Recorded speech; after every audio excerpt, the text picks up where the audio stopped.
Welcome, everyone. This is the second webinar in our What's Going On in the VET System series. Today, we are focused on student outcomes. You join us from all parts of the country and all parts of the VET sector, with some international guests as well. I am John King, the Managing Director of the National Centre for Vocational Education Research, your facilitator today. Our webinar takes inspiration from that old adage, a picture is worth 1,000 words. The pictures, we've curated some charts, it's 8 or 9, that give you different perspectives on student outcomes. The words are the words of our expert panelists who'll share their insights on what the charts might mean and what they might imply. This is an exploratory discussion, not a declarative one. I hope you leave the session with a richer, more nuanced understanding of our sector and the outcomes it helps students achieve. I wish to acknowledge the traditional custodians of all the lands we are meeting on and pay my respects to elders past and present. Here is our agenda. In a moment, I'll introduce our panel and our student survey. We'll then explore some pictures. We hope to keep time for questions. So do ask them as we go using the comment box on Zoom. My team will answer the technical ones as we go, bank others for the panel. We do intend to respond to everyone who asks a question, although depending on numbers, it may take us some days to do so. And we'll finish with some next steps. Let me now introduce our panel.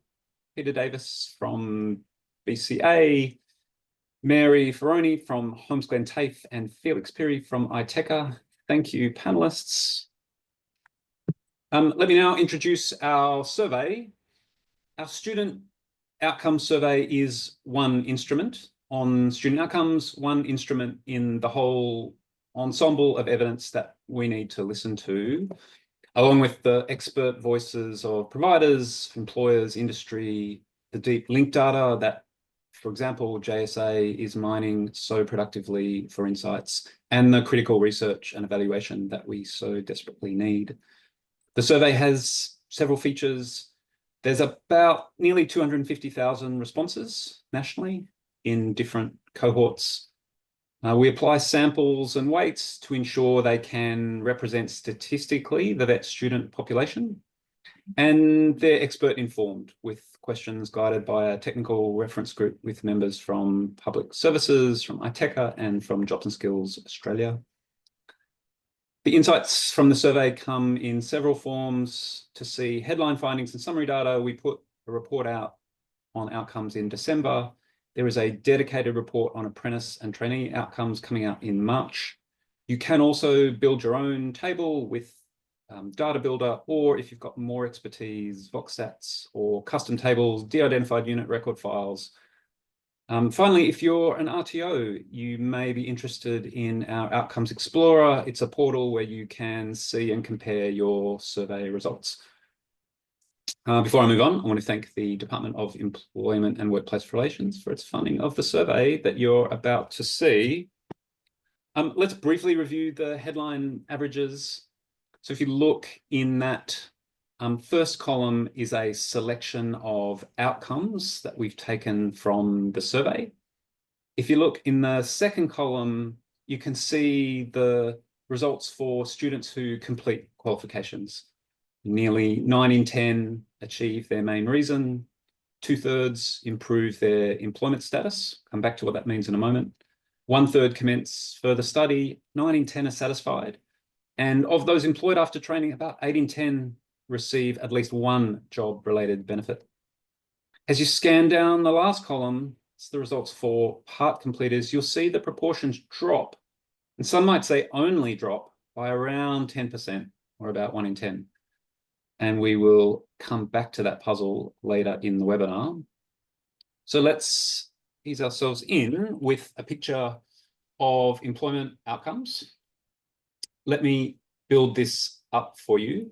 We're going to look at the connection between VET outcomes and labour markets. So if you look at the x-axis or the horizontal one, you can see time. If you look at the y-axis, there's two of them. The one on the left, you can see, is the proportion of students, and the one on the right is about unemployment. So the green line that I've shown you there shows you improved employment status after training. The people who complete. So we're looking at completers here. So in 2024, if you look at that point, nearly 2/3, 64.4%, improved their employment status. What does that mean? It's a combination of things. It could mean they got a job if they were unemployed, or they moved to a higher skill level if they had a job, or they received a job-related benefit. That's what improved employment status means. Let me show you another line. The dotted blue line shows you the outcomes for part completers. Moving, you can see, between about 5 and 10 points lower over time. Now, let's add the unemployment rate, just as one proxy for the labour market. So notice, as unemployment rises, say if you look at in 2020, that outcomes fall. Peter Davis, what's going on here? John, it's a great time to be here to discuss this important topic. So thank you so much for inviting me. Look, I think this graph is a really good one to start because I think overall it shows that, qualification completion improves employment outcomes. Say that 20 times fast. We can see that, it sits at around 60-70%, which is fantastic. And it's consistently higher for those who do complete versus those who only partially complete. The partially complete line is something that I think we will unpack further in this discussion, which is something that I'm really looking forward to. So as you mentioned, it does tend to sit about 10 percentage points lower than those who do complete, which you could argue is actually, I guess, it's not too bad. You haven't had to complete the full training and you'd still get some employment benefits. What I'd really like us to do, perhaps at a different time, is to drill down into those partial completers to actually find out if this is their first qualification, if this is their first formal foundational qualification post-school, or whether it's an additional qualification and they already have a foundational point. Because I would suggest that for learners where this is, if they've partially completed and it's their very first qualification, they won't actually see those employment outcomes overall. So that's something that I think maybe we should all explore later because it could really change the data. As you noted, the grey line there is the impact of economic conditions. And I think we can see that there's a clear correlation between a tight labour market and the benefits of qualifications. That tracks really consistently through that period. We can see obviously the spike in COVID where there was less jobs available, but that makes perfect sense. The recent slight decline in employment, in outcomes, we're starting to see a slight loosening of the labour market. So perhaps we'll start to see those outcomes decline ever so slightly. But regardless, there's real resilience in the economic outcomes for completers in particular. So which suggests that, vocational training has lasting benefits for students, which is great. That's it. Thanks, Peter. I really love your point about we need to look deeper into the data on who this is actually mentioned with non-completers. Mary, Felix, anything you want to add on this chart? John, if I can, I would just ask the question of all of us that since 2009, the stats haven't really changed remarkably. And I don't know, you probably can go back further in that. So I suppose it's a question for all of us in the sector about what is having an impact or not having an impact over time, because it hasn't actually sort of moved a lot. I may have a comment about that a bit later. Thanks, Mary. I agree. I suppose we should also ask the question, sorry, just to jump in there, Felix, but, is 60-70%, is that the ultimate outcome we want, or do we actually want to, getting to your point, Mary, do we actually want to push that further? Should that be sitting at closer to 75-80% occupational outcomes? Felix? I think they're really good, and I agree with Peter's point there about needing to drill into things a little bit more, and particularly also with Mary's point about possibly a even further historical look. One of the things that we've noticed in skills training, but also in higher education, is that it's sort of counter-cyclical for our economic cycles. Students tend to, it's more pronounced in higher education, but also it happens in skills training. Students tend to take, if I can use the term, they tend to take refuge in study when unemployment is high, for example. But then when there are employment opportunities, they tend to move out into the labour market more readily. So I would anticipate that that will continue. Skills training is slightly different from higher education, but and that's, you know, for a range of well-trodden reasons that we all understand about subsidies and loan programs and things like that. But I think this is actually a really interesting picture for how that is likely to work in the future. Thank you, Felix. Thank you, panel. So let's look a bit more closely at outcomes for qualification completers, that green line. So let me orient you on the x-axis, the horizontal one. You can see improved employment status after training, the outcome that we just talked about. On the vertical one on the left, you can see a new outcome, which is commenced further study after training. What I'm showing you there is the results for all qualification completers. These were the headlines that we looked at earlier. So you can see sort of 64 and call it 33 on the left and 64 on the bottom. That's where the average is. And what I'm going to show you now are other qualifications. Each of those green dots that you can see now represents a qualification. Not just any qualification. These are the top 60 qualifications by enrolment in 2023. So together they represent about 1.4 million enrolments. Have a look at the scatter. Note some bottom right, very strong on employment status, approaching 8, 9, 90%, 80, 90%. Others, if you look top left, are more about the pathway, with about 1 in 2 commencing further study afterwards. And then you've got a range in between, others that offer a balance of both. Let's explore a handful. Here are a sample of qualifications with, again, the dot representing the outcomes for the students who complete it. Mary, what do you see in this picture? So what I see on the far right, plumbing and electrotechnology, so an electrician, both apprenticeship-based qualifications. So one would, as an apprenticeship in the industry, so employed, and also highly regulated industries and highly paid industries. So I would make my comment there about those. The Certificate 3 in Early Childhood has really good employment prospects and is also a prerequisite for the diploma program. So I think that's why we see that they have the going into further study is quite high. The information technology is a prerequisite for other courses. So I sort of understand why it sits where it is in regards to improved employment status after training. And so a lot of people do this and then they get into other courses such as cyber security or other IT programs. So I think it's understandable where it is, in particular on the low side of employment, but also on the high side of going into further study. So that's my take on that, John. Thanks, Mary. Felix, Peita, anything you want to add? Mute, mate. Yep, thank you. You would have thought after so long I would have learned how to use the machine. Yeah, agree very much with Mary's comments there, particularly around early childhood. I think because it's such a high demand qualification and it's such an industry that's just screaming out for people.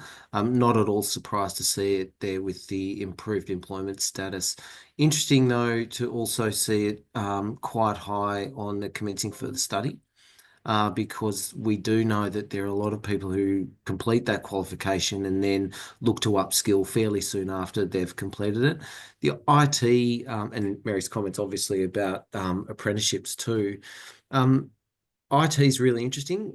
We certainly do see a lot of students who complete IT qualifications and then move into undertaking skill sets and so forth. But often, and might talk about this a little bit later on, skill sets, but often unaccredited. And Mary mentioned, we're talking about things in cyber and so forth. So I think the IT qualifications and related qualifications are a really complex sort of discipline area that probably warrants its own area of examination and research.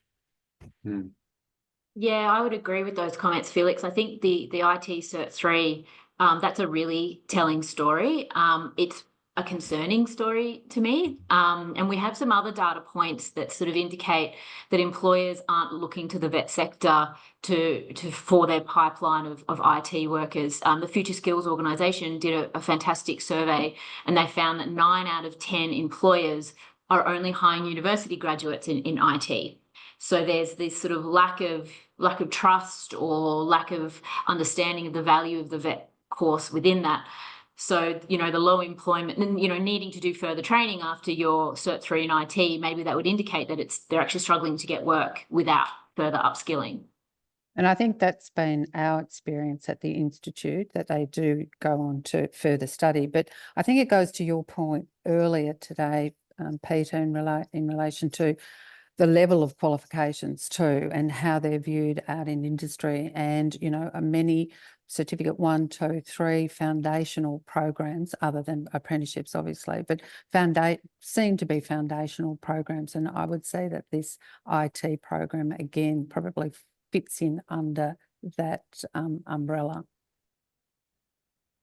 Thank you, panel. It's a great example of how we can use the survey as well as linked data to get a sense of what's going on within particular qualifications, and then ask questions about, are we getting the results that we want from these qualifications? And we will come back to these 4 later when we look at the equivalent outcomes for people who don't complete them. Let us now look briefly at the link between vet graduates and skills shortage. If you look at the axis along the horizontal, you can see proportions going up by 20 to 100. Along the y-axis are, so top to bottom, 5 large employing industries, all of which have been experiencing skills shortages for several years. Build up a picture. Just look at the dark blue line, the darkest blue line. It shows you the graduates and study linked to these occupations who are employed after training. So for example, 97% of electricians who train in that area are employed after training, nearly everyone. Whereas if you go down, if you look at nursing support, personal care workers, it's more like 8 out of 10. So dark blue line is employment. Have a look at the medium blue now. That's the proportion who went on to be employed in that occupation after training. And by that occupation, I mean the one that's coded to that training. So it's about 3 in 4 electricians turned out they went in to become electricians, whereas it falls down to a bit under 30% for nursing support and personal care workers. The lightest blue, look at the lightest blue on the right, also insightful, that is the proportion that were employed in a different occupation, but who said they found the training relevant to their job. So if you look at aged care and disabled carers, second from the bottom, nearly 50% of graduates went to a different occupation, but found it quite relevant. And many of those were in occupations that were also experiencing skill shortages. Peter, what do you take from this?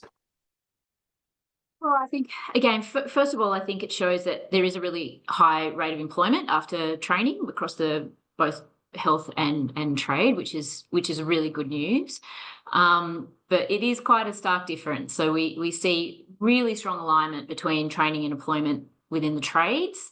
There's obviously a very clear pathway between training to employment within that same field, and that probably has a lot to do with the apprenticeship system and the work integrated learning aspect of that. Whereas when we're looking at the care based occupations, there's far lower alignment. So there could be a couple of reasons for this. the care sector itself, as we all know, is very broad and has many occupations. And so many of these students, these qualified students, can have a range of occupations once they finish their training, which is still very relevant. And, you know, perhaps there's a bit of a mismatch between there could be a bit of mismatch between the job opportunities and the market realities. So, you know, maybe there aren't quite as many jobs in aged care as what we think. I don't think that's the case, but you know what I mean? But the biggest question that this raises for me is considering, is really starting to think about whether non-trade occupations in the vet sector, such as health, such as IT, as we mentioned earlier, should be quite as competency-based and occupation-specific as the trades. So putting trades aside, because we clearly see that they have really great results, because, you know, there's a huge breadth of occupations within care, within IT and digital.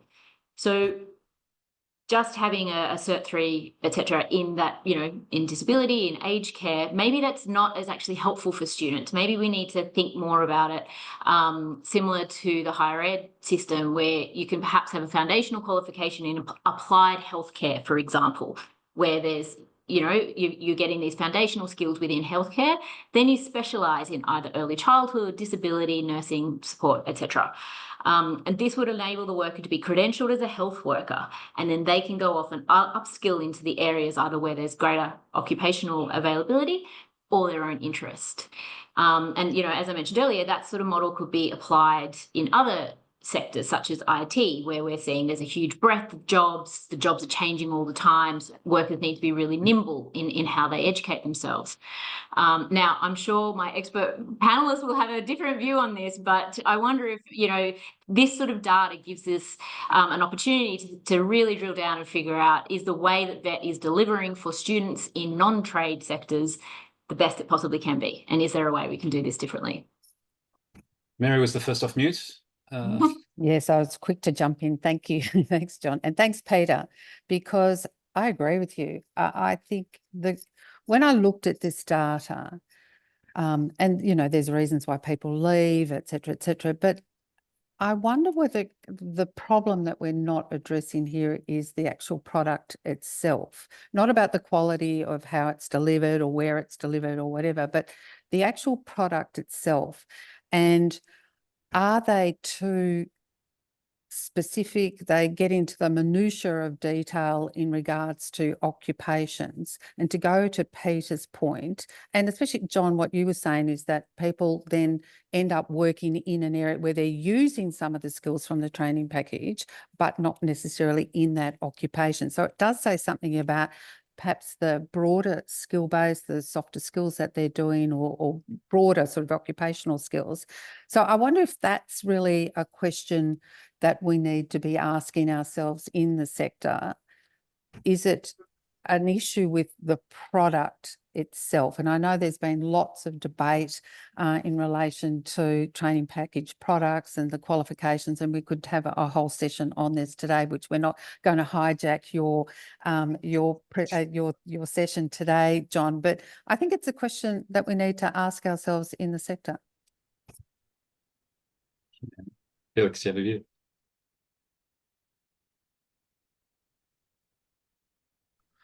I was trying to be tricky and take myself off mute with the space bar. I'm going to go and do a Cert 4 in self-defense or something, because I think the comments that are essentially about training package construction, if I can use it in that context, from Mary and from Peita, I couldn't agree with more. I think the way that we've gone about it in particularly the non-trade areas, effectively hampering the productivity, and have been for a long time, productivity of a large number of qualification completers and part completers too, for that matter, for a long time. You're looking at the bottom 3 qualification areas there, and particularly the bottom 2, that proportion that are employed in different area or different occupation to their training, but it's still relevant, is hugely significant. And earlier today, I had a conversation with Jobs and Skills Australia about how we might best be able to use generative technologies in Australia With our history of approximately 2 years or sometimes even more to get a training product to market, we're never going to be able to use generative technologies in our training products in that context. So I agree completely with what Mary's saying here. So I think this is a really, really telling picture. I'm also interested, by the way, and I might talk to you and to Peter and Mary afterwards about drilling down more into the detail of those those electricians in particular that are employed in different areas as well, and exactly what that means for them, because I think there is a bit of a story there. Can Thank I you, just panelists. make a comment on that, Felix? Because we do a lot of electrical training. Yeah. And a lot of them go into big build areas where they're not often classified as electricians per se, but I think that's probably just part answer to that. Just on that, actually, I think, Mary, that's a really good point. Is one of our members has I think the classification issue is one that certainly some of our members face. One who was talking just last week about surveyors, and she said that employers will advertise for a surveyor, but what they are actually looking for is a technician, surveying technician. And this is, so maybe that's a similar kind of analogous issue, and something that we need to sort out through perhaps a taxonomy even. I don't know. Someone should do some work on that. Do it. Yeah, someone should do that. Sounds pretty easy. Link it in the comments. Thank you, panel. You can look more deeply at these in the survey results, and also even deeper with the linked data. Now, let us explore how outcomes vary for different cohorts. The chart on this defeated me. I'm sorry. So we've got a table. If you look along the top, you can see the outcomes that we've been talking about: proved employment status, chief main reason, at least one job-related benefit, commence further study. If you look down the rows, the left-hand side, you can see different groups. So at the top is all qualification completers, and then with disability, Indigenous, from a disadvantaged area, quintile means 20%, so from the most disadvantaged 20% of places in the country, and then remote and very remote. And then what you can see with colour here, what we've tried to do with colour is where it's significantly different from the non-equity comparison group. So red is significantly lower, green is significantly higher. So it gives you a sense of outcomes by cohort or equity group. Felix, what's your take on this? John, I might be at risk of saying something incredibly unpopular here. But I mean, there's the obvious one about the employment status being very low in terms of improvement there. But I think I guess I have a number of questions to ask in terms of the commencement of further study or training for students with disability or Indigenous students being higher. I'd really like to gain an understanding of why that's the case for those cohorts as opposed to others. I think that's a point that we should be looking at further. I think there's also some real positivity about at least 3 of the cohorts getting a minimum of 1 job-related benefit, but certainly for at least 2 of them, they're overwhelmingly living in areas where there's a paucity of jobs that are available in general, and specifically for those cohorts. So whether or not they get a benefit that translates into actual employment is something that we need to look pretty closely at as well. And in particular for achieving the main reason for training for students with disability, I think we probably need to look more closely at that in the context of training package design and design of our education system overall. But in this context, in terms of training package design. So there's some of the things that I really took out of it. But as I said at the start, I'm really interested in drilling into the reasons behind that commencement of further training for those two groups. I like that point, and we can see a bit more in the data, but actually it might actually go and take some engagement, talking to people to understand what's going on. Any comments, Peter?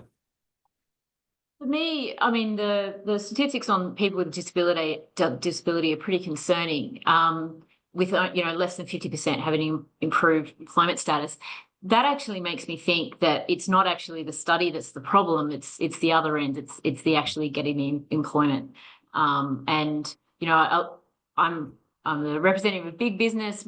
My members are very good at this. Most of them have really advanced disability support programs and that sort of thing. But we certainly know that with small and medium businesses, often they don't know how to go about preparing their workforce for people with disabilities. So I think, to me, that indicates that we need to do better as employers to actually provide those opportunities for these students.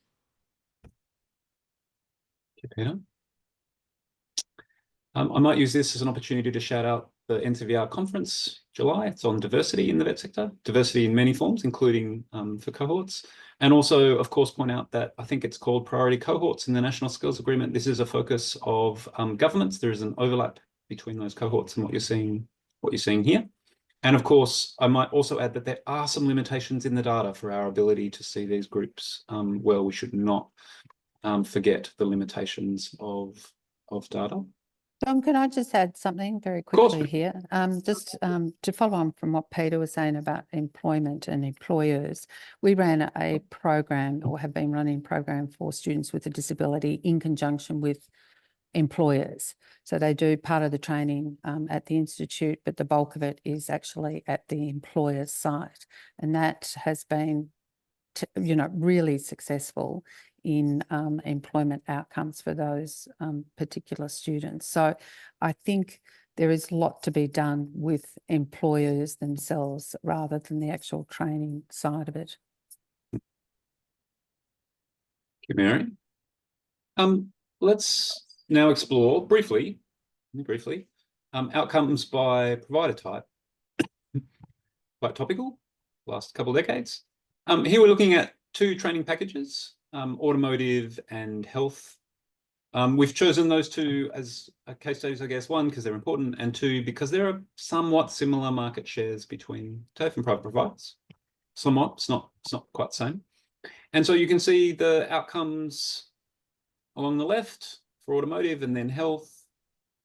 The outcomes for private providers are in green, and TAFE institutes are in blue. Mary, what do you see in this picture? Well, you said to be brief, so I'm going to be brief on this one. Look, I think it's more about, not so much about the private versus public, but I think it's more about the industries, so both the automotive and health industries, and the key employment opportunities for both those industries. Again, this tells me more about the training package and the link to employment outcomes, as opposed to what we were talking about earlier. And I presume in the health, we're talking about nursing here. So, but I think there's probably other programs also in the health, John, as well.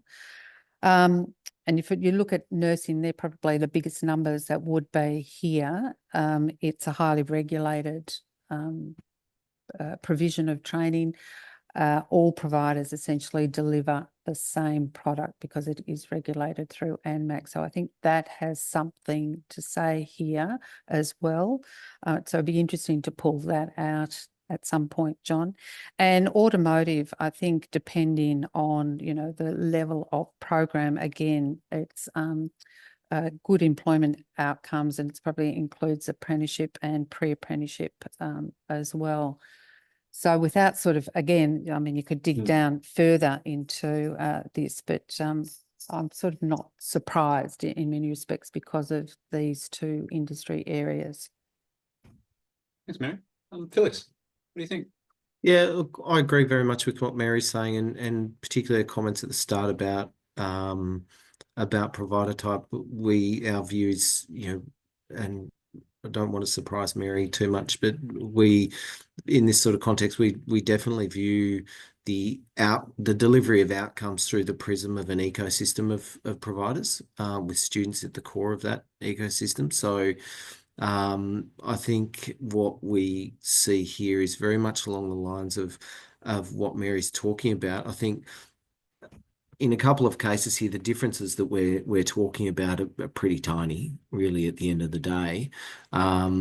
But what I do like to see, frankly, in terms of both of these packages, is that employed or in further study, those rates are really very high, and that's terrific.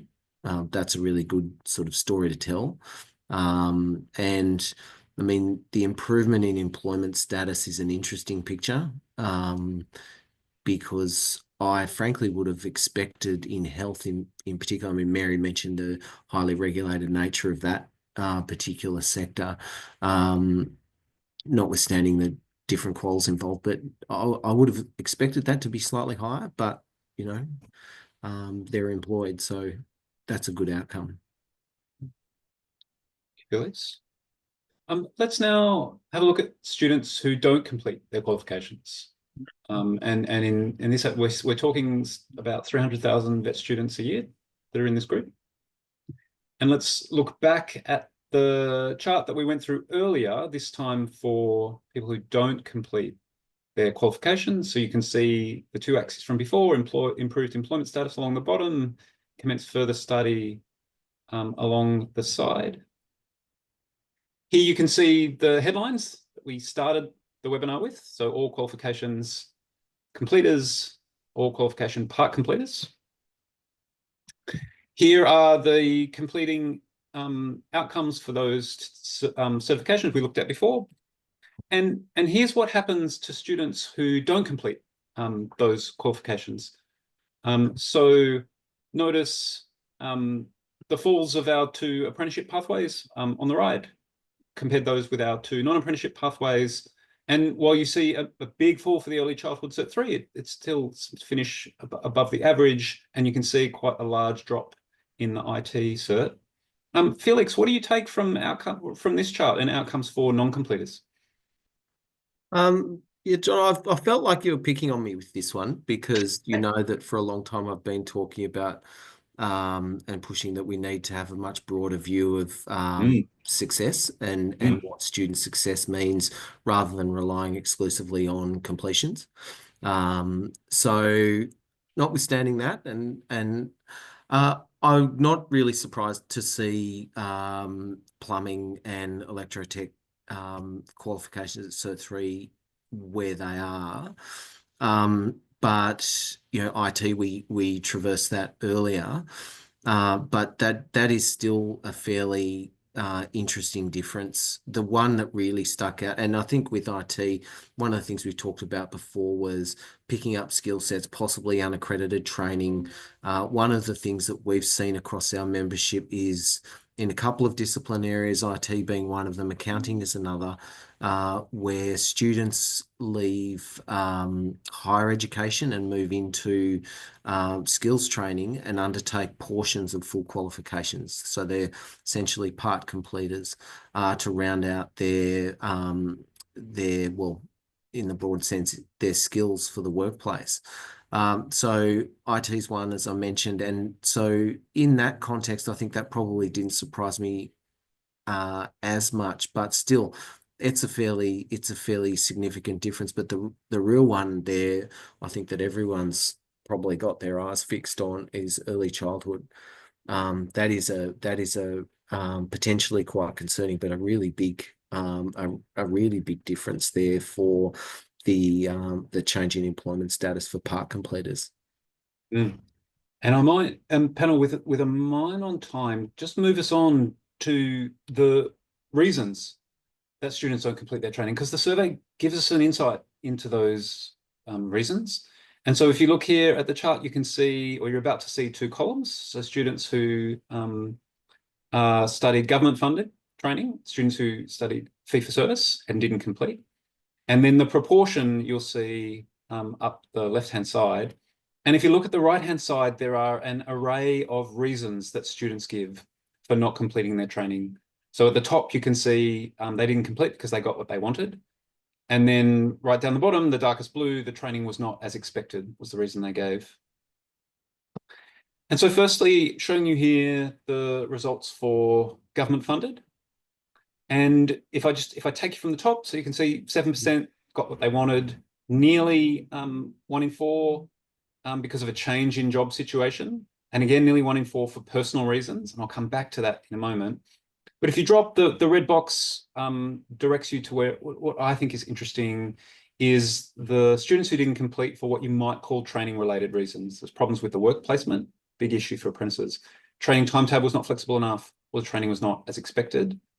So we're talking here about 1 in 4 students, about 110,000 students a year would fall in this category.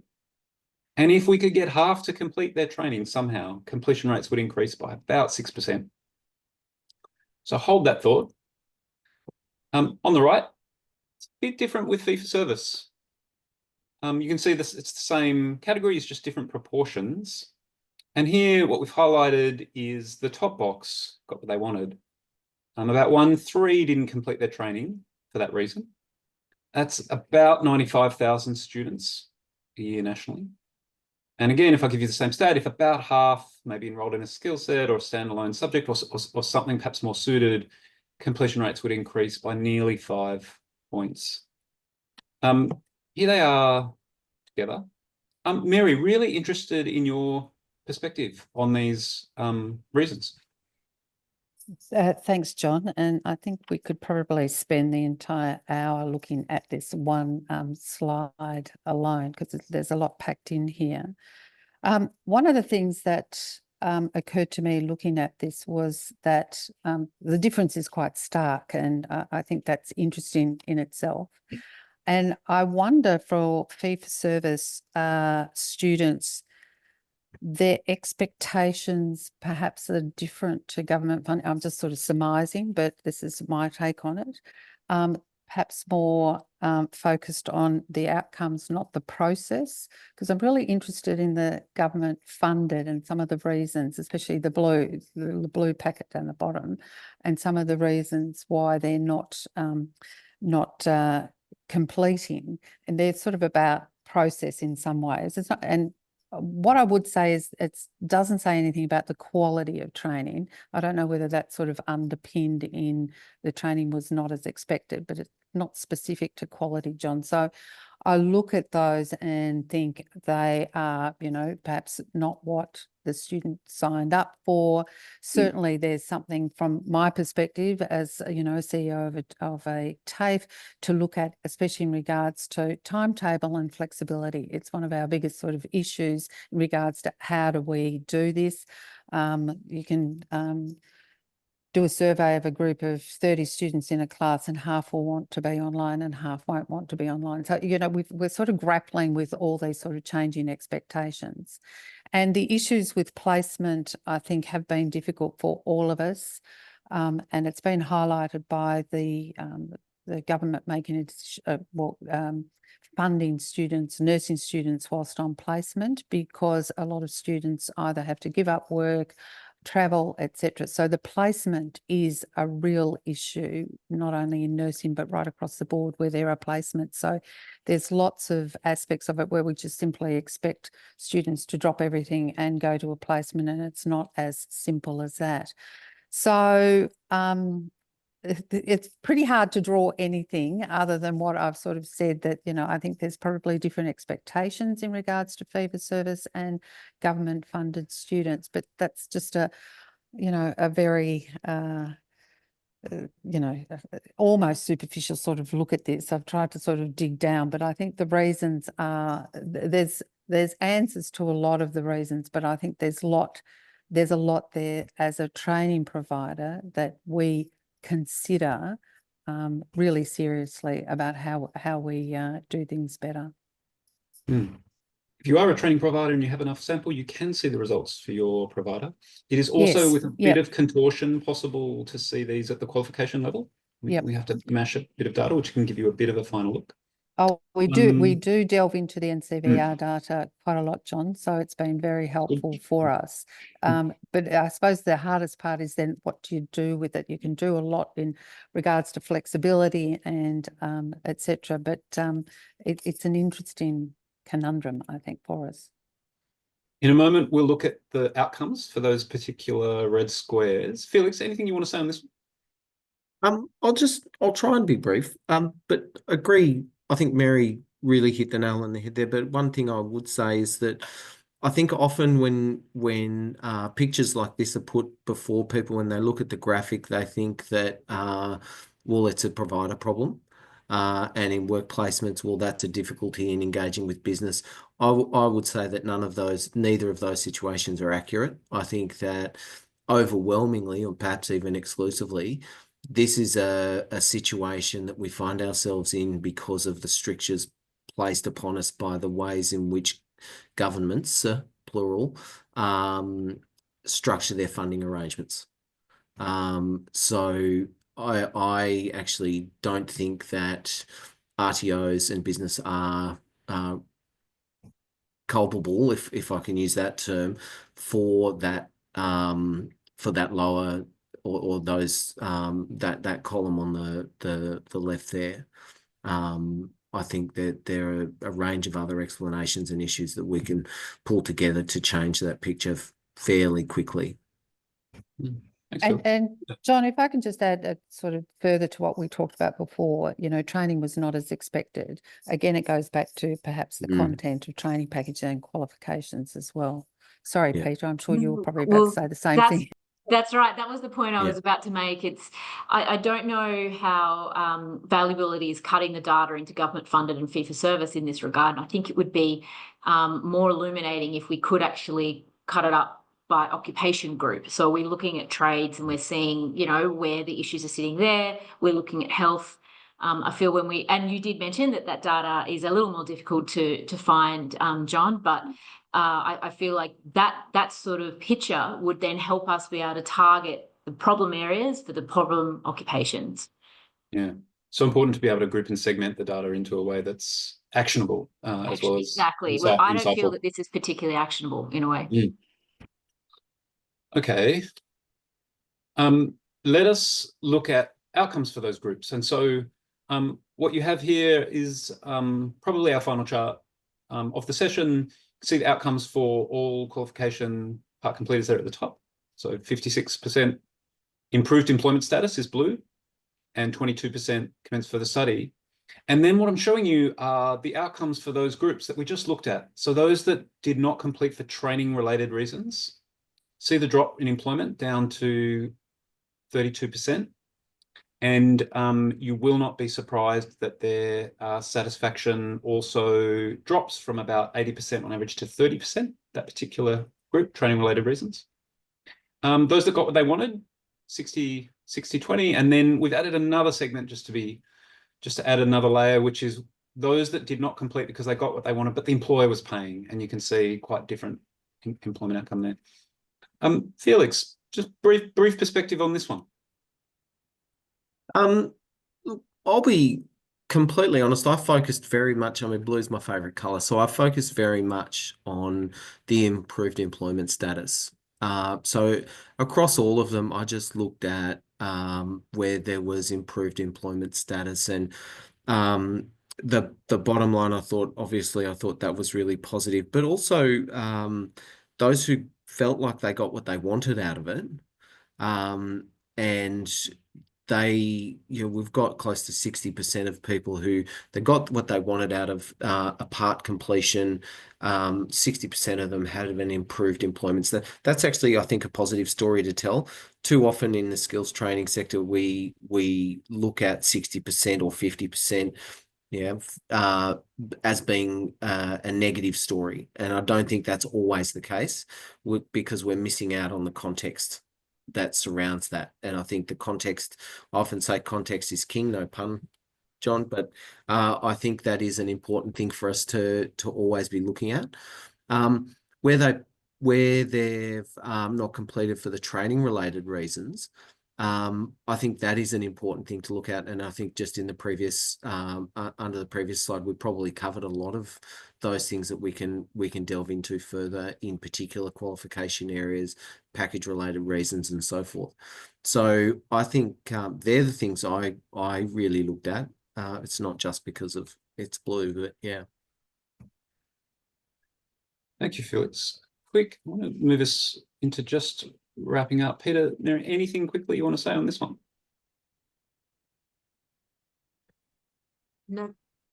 Okay. So we're close to time. We're going to look at outcomes for subject-only completers, but you'll have to have a look at the slides on those. I hope this webinar has left an impression on you. The deeper, the better. It's one thing, of course, for NCVER to leave an impression. It's another to be impactful. So here are 3 things that we're doing and 1 idea. Felix almost foreshadowed it, but 1 idea to be more impactful. 3 are about the survey. So new data with apprenticeship and traineeship outcomes will come out on 24 March. So look out for that. We also need better data. So we want to get more surveys of apprentice and trainee non-completers so we can look more deeply at those issues and be more confident in the findings. And the third is better questions, including what constitutes personal reasons. You remember those 1 in 4 that were complete for personal reasons? Let's get a bit more in depth on personal reasons. We're also going to ask non-completers what would have kept them in training and see if we can get an insight there. There are also a few questions that we're going to ask that were revealed in the strategic review of apprenticeships as gaps. So there'll be better questions in the survey asked this year. The last one is an idea, a hunch, a thought bubble, whatever you want to call it. Completion is obviously important. We quite rightly focus on ways to increase it. But we've also seen that for some qualifications, for some students, outcomes for non-completions can be strong. In some cases, stronger than completing. I do wonder whether NCVER should develop and report another metric of success to complement completions. To complement completions would be another instrument in the ensemble of evidence. It's complicated, always, perhaps controversial. That's something I'm really keen to explore. We've shown in research, linked there at the bottom, for example, that the proportion of students who don't complete the qual but complete all the subjects they enroll in tend to do quite well after study. My hunch is that success in this broader sense might, for some quals, for some students, be more statistically fitting of the diversity and the impact of the vet sector. So stay tuned. Let us go now into Q&A. So I am told that there are a bunch of questions that you've asked. We will respond to all of them. There are some technical ones about the survey that the team are, I think, responding to now.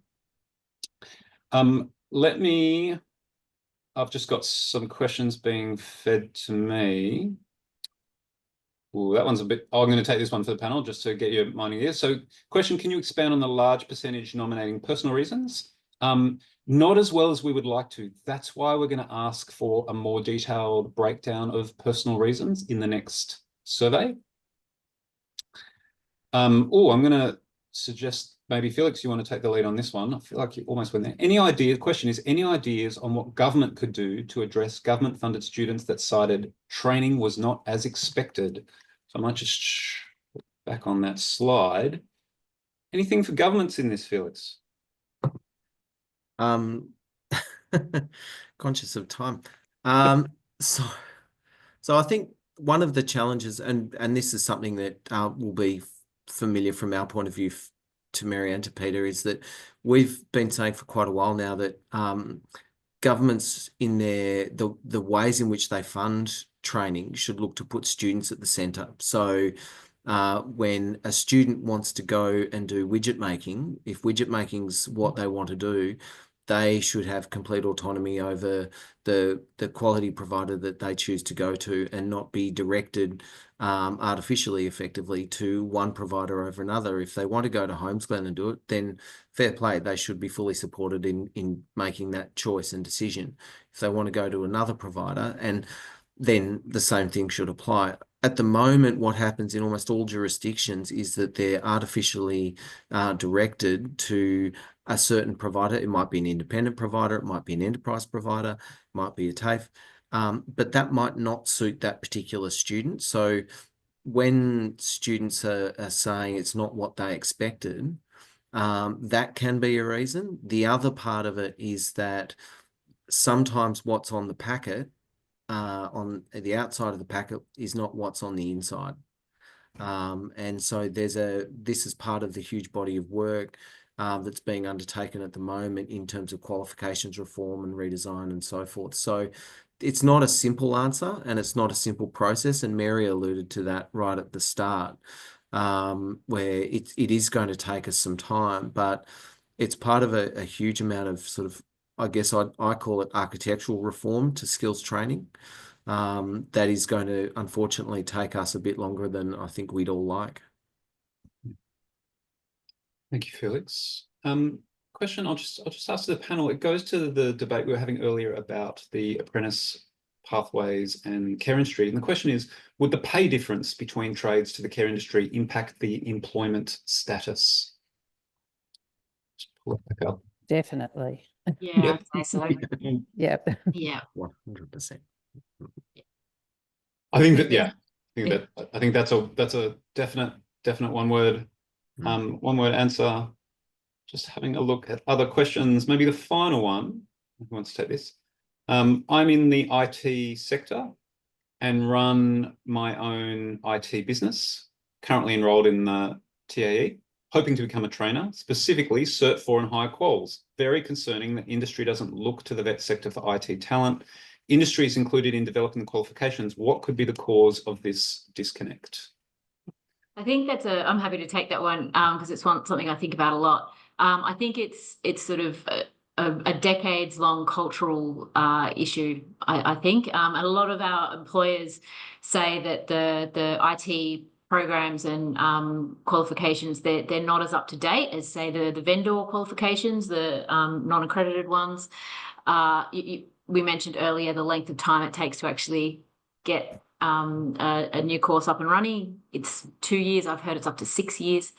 So I think with these problems compounding over time, employers are just finding that they're not necessarily getting the skill sets that they need from vet. There's a lot of people doing a lot of hard work in turning that around. And I'm very confident that we will be able to turn that around and change employers' views. But it's a complex problem. And I think the problem doesn't just sit with employers, it does sit with the vet system. So we need to work together to solve it. Thank you, Peter. I'll bring us to a close with a final spruik. If you are a training provider, have a look at our RTO Outcomes Explorer, where you can see and compare your results. You get to see a report like this. It's interactive. The more results you have from the survey, the better. The richer the insights. Can I thank the panel for today? Thank you very much for your insights. Thank you, everyone, for coming. Here are ways to stay connected to NCVER. Thank you all, and I will see you at the next webinar.